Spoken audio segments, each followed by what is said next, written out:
नमस्कार. आजच्या व्हिडिओमध्ये तुमचं सर्वांचं स्वागत आहे. आजच्या व्हिडिओमध्ये मी तुम्हाला कोणत्याही फंडबद्दल सांगणार नाही किंवा त्याच्या रिटर्न्सबद्दल सांगणार नाही किंवा तुम्ही किती हजाराची SIP सुरू करावी, त्याच्यानंतर तुम्हाला त्यातून किती पैसे मिळू शकतात याबद्दलही आपण बोलणार नाही किंवा लमसम इन्व्हेस्टमेंटबद्दलही बोलणार नाही किंवा तुम्ही किती फंड्समध्ये इन्व्हेस्टमेंट करावी याबद्दलही आपण बोलणार नाही. तर आजचा व्हिडिओ थोडासा वेगळा होणार आहे. तर चला व्हिडिओला स्टार्ट करूया. पण व्हिडिओला स्टार्ट करण्याअगोदर जर तुम्ही चॅनलवरती नवीन असाल आणि चॅनलला अजूनही सबस्क्राईब केलं नसेल तर चॅनलला सबस्क्राईब करून ठेवा, म्हणजे असेच इन्फॉर्मेटिव्ह व्हिडिओज तुम्हाला या चॅनलवरती पाहता येतील. तर चला व्हिडिओला स्टार्ट करूयात. व्हिडिओच्या थंबनेलवरती लिहिलं होतं की मला असे प्रश्न विचारू नका, त्याबद्दल आपण बोलणार आहोतच. पण त्या अगोदर मी माझे व्हिडिओज रेग्युलरली पोस्ट करतो आहे आणि तुम्हाला ते व्हिडिओज आवडतात. बऱ्याच लोकांना त्याची खूप मदत होते. मला कमेंट्समध्ये ते लोक सांगत असतात आणि खूप साऱ्या कमेंट्स येत असतात. मी तुम्हाला काही स्क्रीनवरती स्नॅपशॉट पण पाठवेन.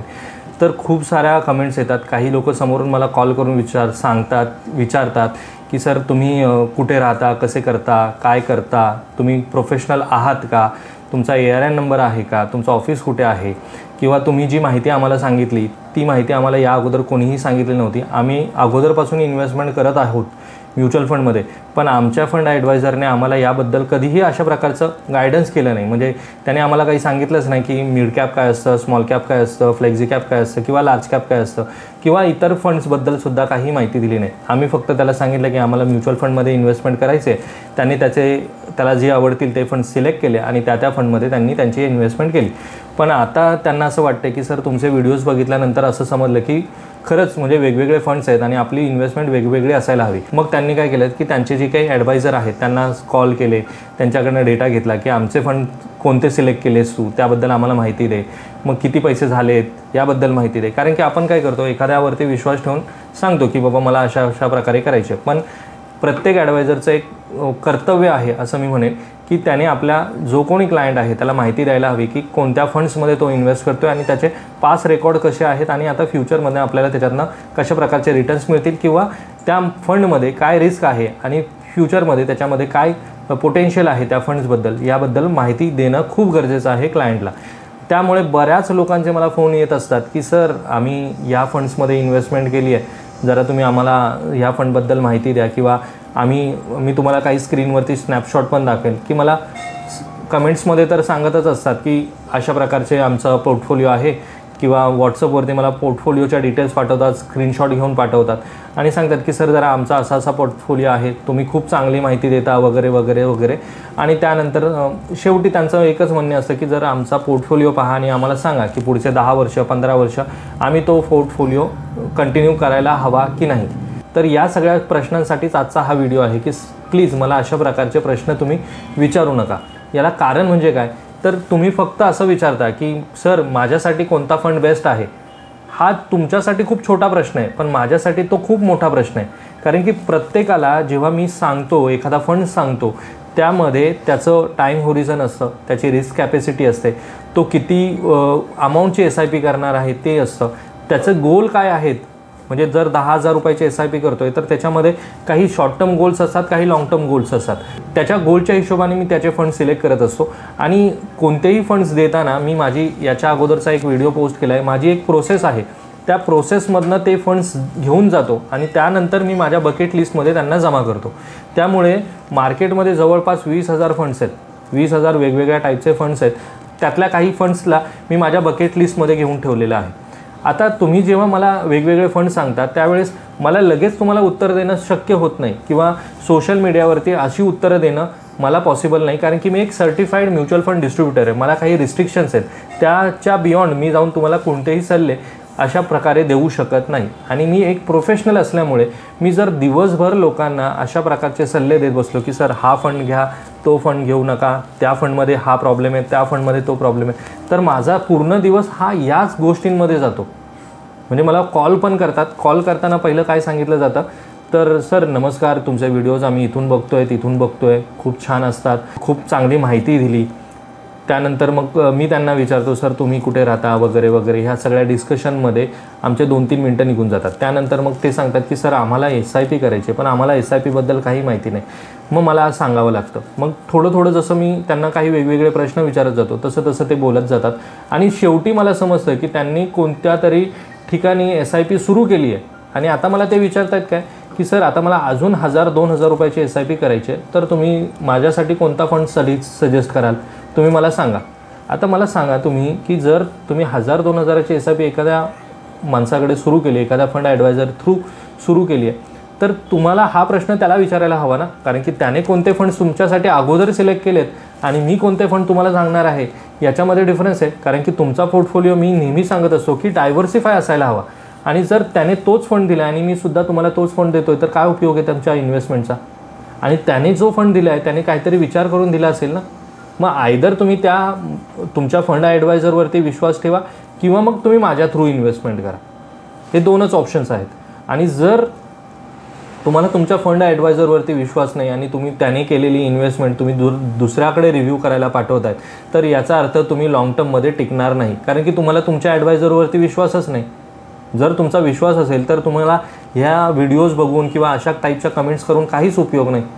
तुम्हाला तुमच्या ॲडवायझरवरती विश्वास ठेवावा लागेल. 2-3 वर्ष 5 वर्ष तुम्ही त्याच्याबरोबर राहा. जर तुम्हाला त्याच्यातनं रिटर्न्स नसेल मिळत, तर मग तुम्ही तुमचं दुसरं सेकंड ओपिनियन घ्या. अदरवाईज तुम्ही अशा प्रकारच्या कमेंट्स करून आणि अशा प्रकारे सांगून काही उपयोग नाही. आणि बरं ठीक आहे, कमेंट्सपर्यंत ठीक होतं, पण जेव्हा मला कॉल्स येतात किंवा व्हॉट्सअपवरती मला स्क्रीनशॉट पाठवतात आणि सांगतात की सर आमचा असा पोर्टफोलिओ आहे, जरा आम्हाला गाईड करा. बरं, मी त्यांना सांगतो की सर मी अशा प्रकारे तुम्हाला गाईड करू शकत नाही, कोणताही फंड सजेस्ट करू शकत नाही, कारण की तुम्ही दुसऱ्या थ्रू इन्व्हेस्टमेंट करणार आहे. माझे फक्त गायडन्स घेणार आहे, माझे एफर्ट्स त्याच्यामध्ये जातात, माझा वेळ त्याच्यामध्ये जातो. आणि एक मी प्रोफेशनल आहे, माझं पूर्ण बिझनेस ह्याच गोष्टीवरती चालतो.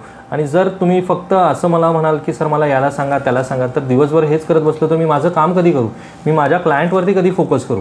कारण की मला त्यांना चांगले रिटर्न्स मिळवून द्यायचे, त्यांचं पोर्टफोलिओ बनवायचं आहे, त्यांचं फ्युचरचं फायनान्स पाहायचं आहे.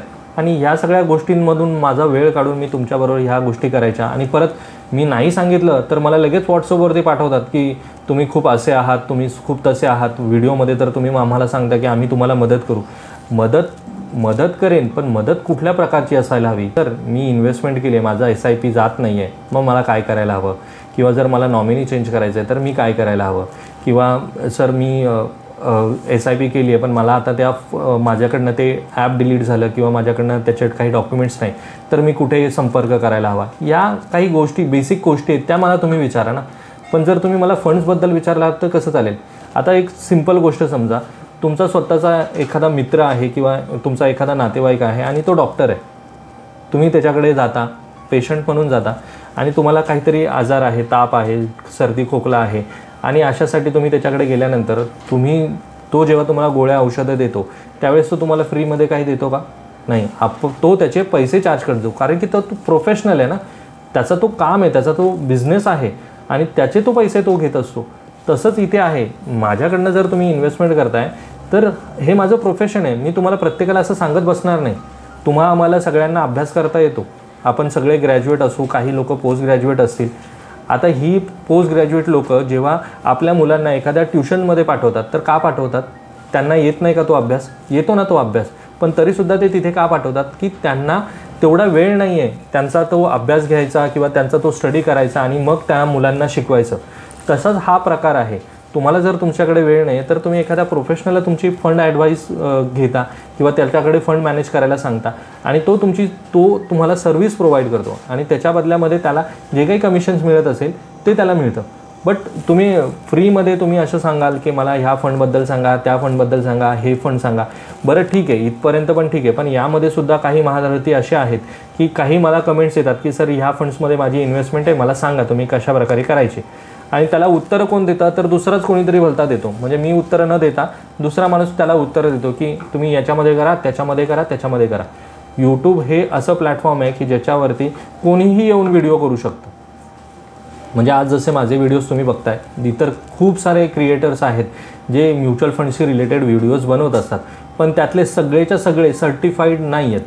म्हणजे जवळपास 90%पेक्षाही जास्त लोक हे सर्टिफाईड नाही आहेत. मी सर्टिफाईड आहे, म्युच्युअल फंड डिस्ट्रीब्युटर आहे, MFIचं रजिस्ट्रेशन आहे. या सगळ्या गोष्टी मी स्वतः करतो आहे आणि स्वतः माझा बिझनेस आहे, तो माझं प्रोफेशन आहे ते. आणि त्या प्रोफेशन सांभाळून मी तुमच्यासाठी व्हिडिओज बनवत असतो. ते लोक जे करतात ना ते टॉप 10 काढतात, त्या फंडबद्दल तुम्हाला माहिती देतात, हा फंड एवढे रिटर्न देतो, तो फंड एवढे रिटर्न्स देतो, याच्यामध्ये एवढे रिटर्न्स आहेत, त्याच्यामध्ये तेवढे रिटर्न्स आहेत, आणि आपण डोळे बंद करून त्या फंड्समध्ये इन्व्हेस्टमेंट करतो आणि पुढे जाऊन नंतर त्या फंडने रिटर्न नाही दिले की मग अशा प्रकारे कमेंट्स करून लोकांना विचारतो. बरं, ज्या लोकांना तुम्ही विचारताय आणि जो ओपिनियन देतोय खरंच तो कॅपेबल आहे का ते ओपिनियन देण्यासाठी, त्या दोन गोष्टी गरजेच्या आहेत ना. कारण की तुम्ही जर त्याच्या ओपिनियनने पुन्हा इन्व्हेस्टमेंट केली त्या फंडमध्ये आणि पुन्हा त्या फंडने चांगले रिटर्न्स नाही दिले तर तुमची ही अशी वर्ष अशीच वाया जाणार. त्यामधून तुम्हाला काय ना रिटर्न्स मिळणार आहेत ना काही तुमच्यासाठी काही बनणार आहे. म्युच्युअल फंडमध्ये जर तुम्हाला इन्व्हेस्टमेंट करायची आणि त्या थ्रू तुम्हाला चांगली वेल्थ क्रिएट करायची आहे, रिटायरमेंट नंतर लाईफ व्यवस्थितपणे घालवायची आहे, तर त्यासाठी फंड ॲडवायझरची मदत घेणं खूप गरजेचं आहे. त्यामुळे तुम्ही प्लीज अशा टाईपच्या कमेंट्स करू नका आणि मला फोन करून सुद्धा मला अशा प्रकारचे कॉल्स करू नका की सर माझी इथे इन्व्हेस्टमेंट आहे, तिथे इन्व्हेस्टमेंट आहे, आता मी काय करू, किंवा व्हॉट्सअपसुद्धा करू नका. कारण की माझ्याकडे ऑलरेडी खूप काम आहे आणि त्या कामातनं मी तुम्हाला उत्तरं देत असतो. बरं, ही उत्तरं देत असताना जे लोक आता माझे हा व्हिडिओज बघत असेल आणि त्यांनी मला कॉल केला असेल त्या प्रत्येकाला माहिती असेल की मी कॉल केल्यानंतर तुमची दुसरीकडे इन्व्हेस्टमेंट आहे हे समजून मी लगेच फोन ठेवत नाही. तर मी माझ्या परीने समजवण्याचा प्रयत्न करत असतो आणि सगळ्यांना चांगलीच उत्तरं देत असतो. कमेंट्समध्ये सुद्धा माझी उत्तरं तशीच असतात. पण आता हे कुठेतरी खूप जास्त होत चाललं आहे आणि खूप जास्त कॉल्स मला येत चालले आहेत आणि खूप कमेंट्स येत आहेत आणि ज्याच्यावरती उत्तरं देणारी भलतीच लोकं आहेत. त्यामुळे मला असं वाटतं कुठेतरी की तुम्ही जी तुमची इन्व्हेस्टमेंट करताय ती लोकांच्या कमेंट्स वाचून किंवा लोकांच्या कमेंट्सवरती विश्वास ठेवून तुम्ही तुमची इन्व्हेस्टमेंट करू नका. तुम्हाला एका प्रॉपर फंड ॲडवायझरची गरज आहे आणि त्या थ्रूच तुम्ही तुमची इन्व्हेस्टमेंट करा. आता ह्या झाल्या गोष्टी ज्याच्यासाठी आपण हा व्हिडिओ बनवत होतो. आता बरेच लोक असे आहेत की जे मला खूप लांबून फोन करतात, बीडवरनं करतात, हिंगोली करतात, गडचिरोली करतात. काही लोकांनी तर मला वेगवेगळ्या देशांमधनं कॉल केलेत, वेगवेगळ्या राज्यांमध्ये सुद्धा कॉल आलेले आहेत की सर आम्हाला अशा प्रकारची इन्व्हेस्टमेंट करायची आहे, पण तुम्ही खूप लांब आहात आणि आता आपण कशी काय इन्व्हेस्टमेंट करू शकतो, मला तुमचे व्हिडिओज खूप आवडतात. त्यांच्यासाठी मी सांगतो की प्रुडंट नावाची कंपनी आहे आणि त्याचं फंड बाजार नावाचा ॲप आहे. त्या ॲप थ्रू इन्व्हेस्टमेंट करतो. प्रुडंट ॲडवायझरी सर्व्हिसेस नावाची कंपनी मार्केटमध्ये लिस्टेड आहे. तुम्ही गुगलवरती जाऊन सर्च करून पाहू शकता आणि त्यांचंच फंड बाजार नावाचं ॲप आहे. त्या ॲप थ्रू मी माझी इन्व्हेस्टमेंट घेतो. जर तुम्ही मुंबई आणि मुंबईच्या आसपास राहत असाल तर तुम्ही मला ऑफिसमध्ये येऊन भेटू शकता आणि तुमची इन्व्हेस्टमेंट जर्नी स्टार्ट करू शकता किंवा मला घरीसुद्धा बोलवून तुमची इन्व्हेस्टमेंट जर्नी स्टार्ट करू शकता. बरेच लोक मला कॉल करतात, मी त्यांच्या घरी जातो, एक मीटिंग घेतो आणि त्यानंतर त्यांची इन्व्हेस्टमेंट स्टार्ट करतो. पण जर लांबच्या ठिकाणी तुम्ही असाल तर आपण व्हिडिओ कॉलद्वारे एकमेकांना पाहतो, मी तुमच्या प्रोफाईलबद्दल माहिती घेतो आणि त्यानुसार मग तुम्हाला एखादा प्लॅन बनवतो आणि त्यानंतर तुमची SIP किंवा तुमची लमसम इन्व्हेस्टमेंट जी काही करताय ती जर्नी तुमची स्टार्ट होते. यामध्ये कोणत्याही प्रकारचा गैरप्रकार नाही आहे की आपण यांच्याकडे कशी करायची. माझ्याकडे खूप सारे क्लायंट आहेत जी वेगवेगळ्या म्हणजे वेगवेगळ्या जिल्ह्यांमध्ये आहे, महाराष्ट्रामध्ये तर आहे आणि राज्यांमध्ये पण आहेत. जसं लातूरचे जर माझे क्लायंट्स पाहत असतील हा व्हिडिओ तर लातूरमध्ये माझे खूप सारे क्लायंट आहेत, बीडमध्ये क्लायंट आहेत, परभणीमध्ये क्लायंट आहेत, त्यानंतर इकडे कोकण साईडला कणकवलीमध्ये आहे, कुडाळमध्ये आहे, कोल्हापूरमध्ये आहेत, ठाण्यामध्ये आहेत, पुण्यामध्ये आहेत, नाशिकमध्ये आहेत. सगळ्या राज्यांमधले माझे क्लायंट्स आहेत जे माझे व्हिडिओज बघून माझ्या थ्रू इन्व्हेस्टमेंट करत आहेत आणि मी सोशल मीडियावरती तुमच्यासमोर दिसतो आहे. मुंबईमध्ये माझं ऑफिस आहे कारण की मी कोणत्याही प्रकारचे तुमच्याकडनं कमिशन घेत नाही किंवा कोणत्याही प्रकारची फीस घेत नाही. तुम्हाला जर खरंच SIP सुरू करायची असेल किंवा लमसम इन्व्हेस्टमेंट करायची असेल तर स्क्रीनवर माझा नंबर दिलेला आहे. माझं ऑफिस डोंबिवली ईस्टला, ॲड्रेस तुम्हाला स्क्रीनवरती दिसत असेल, तिथे माझं ऑफिस आहे. आणि जर तुम्हाला माझ्या ऑफिसमध्ये यायला जमत नसेल तर तुम्ही मला घरीसुद्धा बोलवून तुमची SIP किंवा लमसम इन्व्हेस्टमेंटची जर्नी स्टार्ट करू शकता. तर आजच्या या व्हिडिओमध्ये जर कुणाच्या भावना दुखावल्या असतील तर त्यांच्यासाठी सॉरी, कारण की मलाही काहीतरी त्रास होत असेल म्हणून हा व्हिडिओ बनवण्याची आजची वेळ आली. तर चला मित्रांनो, भेटूयात अशाच एका इन्फॉर्मेटिव्ह व्हिडिओमध्ये. तोपर्यंत बाय बाय.